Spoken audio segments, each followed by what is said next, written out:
이번에 살펴볼 팀은 이제 볼티모어 레이븐스입니다. 지난 시즌에 이제 10승 7패를 기록하고 결국 이제 포스트 시즌 와일드카드 라운드에서 탈락을 하고 말았던 레이븐스였는데 지난 시즌에 이제 라마 잭슨 선수가 후반부에 부상으로 이탈을 하면서 결국 또 와일드카드 라운드의 벽을 넘지 못했습니다.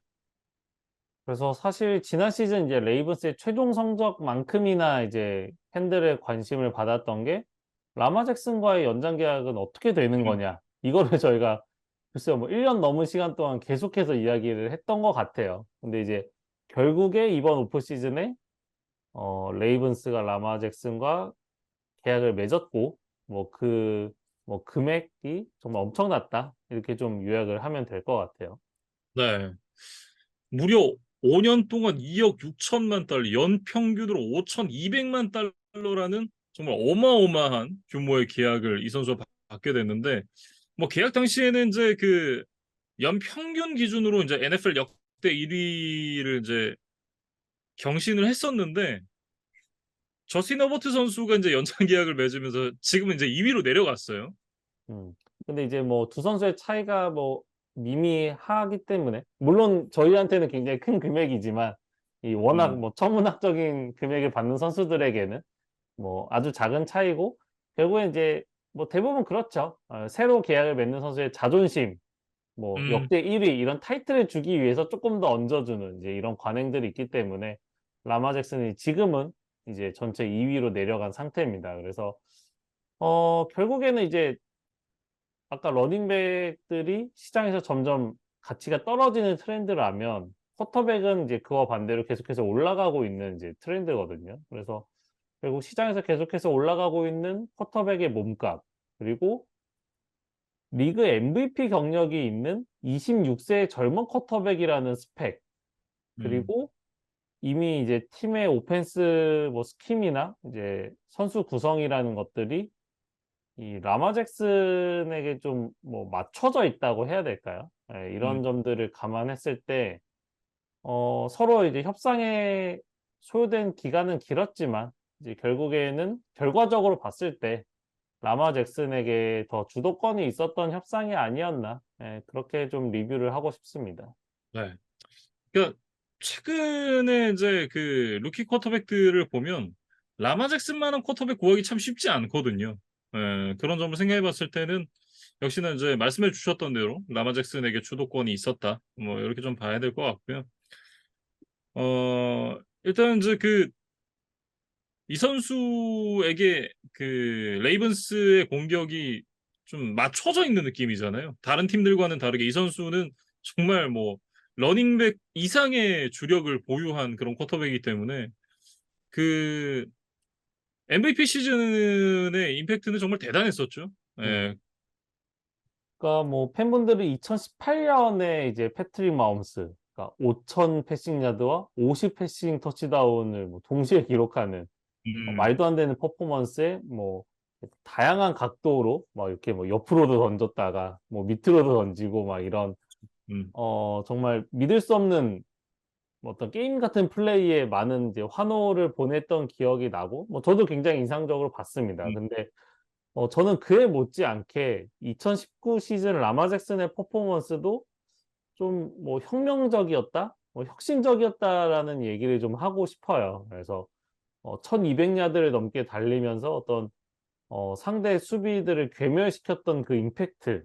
그러니까 와 이거는 진짜 못 막겠는데. 그러니까 마홈스와는 또 다른 차원으로 예 수비들에게 좀 무력감을 안겨준다는 느낌을 주는 그런 임팩트는 사실 저는 좀 잊을 수 없을 것 같아요. 예 그래서 사실 뭐 18 시즌, 19 시즌 이제 연달아 각각 MVP를 양분했던 이제 라마 잭슨과 패트릭 마홈스였는데 그 이후에 지금 커리어를 보면 결국 이제 마홈스는 슈퍼볼 우승을 두 번이나 차지를 하면서 이 고트 브레이디의 아성에 도전할 수 있는 어떤 그냥 도전권 자체를 얻은 좀 유일한 대항마라는 느낌? 그러니까 실제로 마홈스가 브래디를 넘을 건지에 대해서는 뭐 알 수 없고 뭐 여러 가지 음. 또 얘기가 길어지겠지만 일단 그냥 뭐 인간계 최강 정도의 칭호는 이제 얻었다고 봐야겠죠. 근데 이제 그렇죠. 그에 비해서 라마 잭슨은 지금 아직 컨퍼런스 챔피언십 진출조차 하지를 못했어요. 예 그래서 결국에는 1번 시드로 디비저널 라운드에 직행했던 2019 시즌에 첫 판에서 바로 플레이오프를 탈락했던 게 좀 커리어에 결정적인 스크래치가 났던 그런 순간이었던 것 같습니다. 네. 그 그 그리고 최근에 이제 그 잭슨 선수가 계속해서 부상이 있었기 때문에 그런 어떤 부상 이력 같은 것도 좀 마이너스 요소가 될 것 같고요. 특히나 이제 그 스타일 자체가 선수 생명이 길지 않은 스타일이잖아요. 듀얼스렛 형이기 때문에 그런 부분까지 감안을 한다면 사실은 이제 그 커리어 초반부터 이렇게 격차가 벌어지기 시작했기 때문에 이거를 뒤집기는 좀 어렵지 않나. 그러니까 최소한 이제 비슷하게라도 가려면 올해는 뭔가 사고를 쳐야 되는 시즌이다. 뭐 요렇게 좀 말씀드릴 수 있겠죠. 음. 그리고 이제 앞서 언급해 주셨던 불안 요소들이 레이븐스 입장에서는 좀 두고두고 좀 잠재적인 시한폭탄이 될 수 있는 그런 것들이 되겠죠. 음. 뭐 어쨌든 레이븐스도 투자를 안 할 수는 없는 입장이었습니다. 뭐 '많은 금액을 주기는 좀 어렵지 않을까.'라는 생각을 했었는데 굉장히 통 큰 투자를 했었던 레이븐스 구단이었고 뭐 어쨌든 그 잭슨에게 큰 계약을 안겨줬기 때문에 '주변 환경을 좀 만들어 주는 데 집중을 한 오프 시즌이 아니었나.' 이렇게 보여지거든요. 음. 결국에는 이제 돈을 썼으니까 이제 본전을 찾아와야죠. 예. 음. 근데 이제 그러기 위해서 또 어떤 주변 환경들을 잘 이제 맞춰주는 데 좀 집중했던 이번 오프 시즌이었고 일단 오펜시브 코디네이터를 뭐 새로운 인물을 데려온 게 좀 뉴스라고 봐야겠어요. 음. 토드 monken이라는 인제 그 사람을 오펜시브 코디네이터로 임명을 했는데 지난 3년 동안 이제 조지아 대학의 쿼터백 코치 겸 오펜시브 코디네이터를 맡았던 사람이고 2년 연속 이제 내셔널 챔피언십을 차지하는 데 일조를 했습니다. 음. 그러니까 물론 뭐 조지아 대학의 압도적인 수비가 쪼끔 더 많은 포커스를 받았던 것은 맞지만 음. 뭐 수비 하나만으로 내셔널 챔피언십을 얻을 수는 없습니다. 예. 예. 물론 공격도 충분히 이제 역량을 발휘했기 때문에 조지아 대학이 이런 좀 전성기를 맞고 있는 거고 이 몽큰 코치에 대해서 좀 살펴보면 20대 거의 초중반부터 코칭 커리어를 시작을 해서 지금 무려 34 년의 풋볼 코칭 커리어를 가지고 있는 뭐 베테랑 중의 베테랑이다. 이렇게 좀 말씀을 드려야겠어요. 그리고 커리어를 살펴보면 이제 주로 대학 무대에서 이런저런 활동을 했지만 템파베이와 클리블랜드 등 이제 NFL 팀에서 뭐 자신의 어떤 뭐 역량을 펼쳐 보였던 기간들도 있었더라고요. 이번에 인제 그 강점이라고 얘기가 되는 부분이 특정 이제 본인의 스킴을 고집을 하기보다는 팀의 인제 로스터 상황에 맞춰서 굉장히 좀 유연한 운영을 갖고 간다라는 점인데 사실은 이거는 어떻게 보면 굉장히 큰 강점입니다. 예.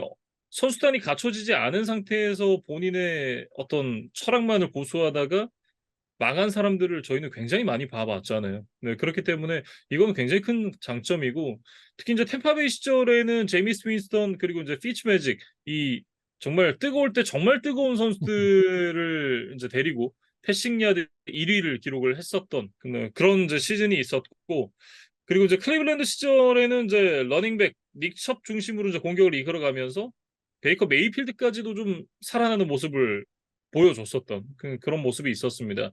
그리고 이제 조지아 시절에는 이제 12 퍼스트를 주로 이용을 하면서 좋은 성적을 기록을 했는데 이게 또 현재 레이븐스의 선수 구성과도 굉장히 좀 잘 들어맞거든요. 음. 그러니까 마크 앤드류스라는 이제 리그 최고의 타이트 엔드 중 한 명을 보유한 레이븐스이기 때문에 뭐 이런 다수의 타이트 엔드를 사용하는 스킴이 또 레이븐스에겐 잘 맞을 수 있겠죠. 그리고 이제 이 타이트 엔드들이 이제 블로킹을 해 주면서 러닝백이나 라마 잭슨의 이제 발을 또 풀어 줄 수도 있고. 그래서 이 존 하바 레이븐스 감독이 14 명의 후보들과 인터뷰를 진행을 했다고 하더라고요. 이제 음. 그만큼 이 신임 오펜시브 코디네이터를 최적의 인물을 찾는 데 아주 좀 집중을 했던 이번 오프 시즌이었고 결국에는 이 토드 몽큰을 이제 영입하는 데 성공을 했거든요. 그래서 하바 감독의 좀 정성, 노력 이런 것들이 실제 이제 레이븐스의 이번 시즌 플레이 안에서 좀 보여질 수 있을지 좀 지켜보겠습니다. 네. 러닝백 쪽에서는 이제 케니언 드레이크 선수가 떠났습니다. 그 자리를 이제 베테랑 멜빈 고든 선수를 영입을 하면서 좀 메울 그런 예정이고, 기존에 있던 뭐 제이케이 더빈스라든지 거스 에드워즈 이런 선수들과 함께 이제 또 좋은 역할을 해주지 않을까라고 기대가 되고 있고요. 리시버 쪽에서는 이제 그 디맥스 로빈슨 선수가 떠난 대신에 OBJ, 오델 베컴 주니어 선수를 1년 최대 1,800만 달러를 주고 영입을 했습니다. 이 선수가 역시나 뭐 램스에서 그 우승 청부사 역할을 하면서 또 반지를 따는 데 성공을 했습니다만, 또 부상으로 인해서 지난 시즌은 통으로 쉬었기 때문에 경기 감각에 대한 이슈가 여전히 남아 있고, 뭐 이 선수가 여전히 좋은 기량을 갖고 있습니다만 벌써 이제 30줄에 들어섰기 때문에 이 선수의 에이징 커브가 언제 올 것인가, 뭐 이런 부분도 한번 지켜봐야 될 것 같고요. 그러니까 OBJ 같은 일종의 이제 악동 이미지가 있는 선수들은 글쎄요, 나이를 먹는다는 게 잘 체감이 안 될 때가 있어요. 예. 맞아요, 맞아요. 약간 좀 철없는 선수들은 뭐 계속 20대 중반 같고 막 이런 느낌이 드는데, 그 OBJ도 어느덧 좀 30줄에 이제 접어든 상황입니다. 그래서 어 라마 잭슨과 일단 이제 트레이닝 기간에 좋은 호흡을 보여주고 있다는 이야기들도 있고, 또 뭐 마크 앤드류스 외에는 사실 정점을 찍어본 뭐 리시빙 옵션이 없는 상황이기 때문에 이 OBJ의 커리어와 네임 밸류 이런 것들은 분명히 라마 잭슨과 레이븐스 오펜스에는 좀 많은 도움이 될 것이라고 생각이 돼요. 네. 뭐 일단 뭐 오늘 베컴이 건강하게 한 시즌을 뛰어준다라고 하면 뭐 라마 잭슨에 대한 어떤 집중 견제가 조금 덜해질 것 같다라는 생각이 들고, 거기다가 이제 이번 드래프트 1라운드 전체 22번으로 지명을 했었던 리시버 제이 플라워 선수도 또 좋은 역할을 한번 기대를 해봐야 될 텐데, 이 선수는 이제 레이븐스에게는 좀 부족했던 능력인 야드 애프터 캐치 능력이 상당히 좀 뛰어나다라는 평가가 있거든요. 특히나 이제 슬롯에서 곧바로 임팩트를 좀 줄 수 있는 선수다라는 이제 평가를 받고 있기 때문에, 어 사실은 이제 뭐 저는 라마 잭슨 선수가 긴 패스, 특히나 이제 딥볼 이런 능력은 좀 떨어진다고 보고 있기 때문에, 슬롯에서 이 선수의 가세가 잭슨에게는 굉장히 좋은 안전장치, 그리고 나아가서 또 이 선수가 또 직접 들고 뛰는 선수이기도 하니까 잭슨 선수 자신에 대한 어떤 견제도 분산시킬 수 있는 그런 효과가 있지 않을까, 이렇게 좀 보여지네요. 음. 그래서 사실 최근에 이제 레이븐스가 리시버에 대한 투자를 많이 하고 있어요. 뭐 라시어드 베이트먼도 굉장히 상위 라운드에서 뽑았던 리시버였고, OBJ라든가 이 플라워스라든가 뭐 많은 돈을 쓰거나 높은 드래프트 픽을 뭐 이용해서 리시버들을 많이 보강을 하고 있거든요. 그래서 라마 잭슨이 이 선수들과 함께 어떤 모습을 보여줄지 좀 지켜보는 시즌이고, 오펜시브 라인도 지금 PFF 기준 4위로 굉장히 이제 견고한 모습을 보여주고 있습니다. 그래서 사실 그 레프트 태클 로니 스탠리가 이제 굉장히 클래스가 있는 선수인데, 2020년 11월부터 2022년 10월까지 이제 거의 2년을 부상으로 이제 통으로 쉬었던 선수예요. 그러다 보니까 뭐 돌아오더라도 뭐 잘할까라는 좀 의문이 많이 있었던 상황이었는데, 이 선수가 실제로 오자마자 잘했다고 해요. 실제로 잘했습니다. 예, 그래서 뭐 지난 시즌에는 이제 초반에 못 뛰었음에도 불구하고 굉장히 이제 뭐 훌륭한 지표들을 많이 만들어냈는데, 이번 시즌에는 어쨌든 개막전부터 지금 나설 수 있는 상황이기 때문에 이제 더욱 기대가 큰 상황이고, 스탠리를 포함한 네 자리는 이제 변동이 없는 와중에 이제 레프트 가드 쪽에 좀 변화를 가져갔던 레이븐스였습니다. 음. 벤 파워스 선수가 이제 그 덴버랑 대형 연장 계약을 맺으면서 떠났고, 여기서 이제 그 내부 자원이었던 2021년에 이제 3라운드에서 뽑았었던 벤 클리블랜드 선수가 이 자리를 이어받을 예정이라고 해요. 어느 정도는 좀 뭐 다운그레이드가 불가피해 보인다 이런 생각이 좀 드는데, 아주 큰 이슈는 아닐 것 같다라는 생각이 들고요. 음. 특히나 이 선수가 또 2020년 조지아 대학에서 토드 mon큰 코치와 함께 생활했었던 경험이 있기 때문에 클리블랜드 선수에게도 어 굉장히 좀 큰 도움을 받을 수 있는 그런 상황이 아닌가, 뭐 이렇게 생각도 좀 들고요. 음.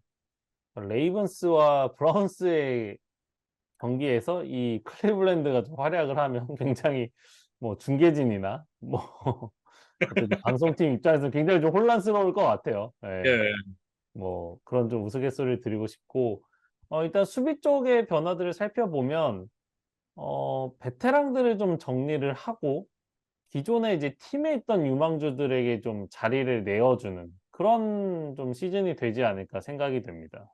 네. 일단 이제 코너백 마커스 피터스가 레이더스로 떠나고 레이더스에서 뛰었던 락 야신 선수가 이제 들어왔습니다. 사실은 뭐 교체가 됐다 이렇게 좀 봐야 될 것 같은데 뭐 이 정도가 외부 영입을 통한 좀 변화 정도라고 봐야 될 것 같고요. 사실은 이제 수비 보강이 좀 필요하다 뭐 이런 얘기도 있었기 때문에 1라운드에서 리시버 제이 플러스 선수 대신해서 뭐 코더백 디온테 뱅크스나 조이 포터 주니어를 뽑았어야 되는 것이 아니냐 뭐 이런 얘기들도 좀 있었던 것 같은데 어쨌든 레이븐스는 올 시즌에 수비보다는 그 라마 잭슨 선수에게 좀 더 그 주변 환경을 만들어 주자라고 이제 좀 생각을 했었던 것 같고요. 그리고 이제 프런트 세븐에서 이제 칼라이스 캠벨 선수가 떠났습니다. 펠컨스로 떠났고 JPP 제이슨 피에르 폴과도 이제 재계약을 하지 않으면서 좀 구성원이 좀 바뀔 것으로 예상이 되고요. 그리고 이제 이 세이프티 처클락 선수가 제츠로 떠났습니다. 7라운드 픽을 받고 트레이드가 됐고 그러면서 이제 카일 해밀턴 선수를 위한 자리를 만들었다. 뭐 이렇게 좀 얘기를 해야 될 것 같은데 전반적으로 이제 수비 쪽에서는 큰 보강이 없는 대신에 떠난 선수들이 있기 때문에 전력 약화가 어느 정도는 좀 불가피하게 보여집니다. 음.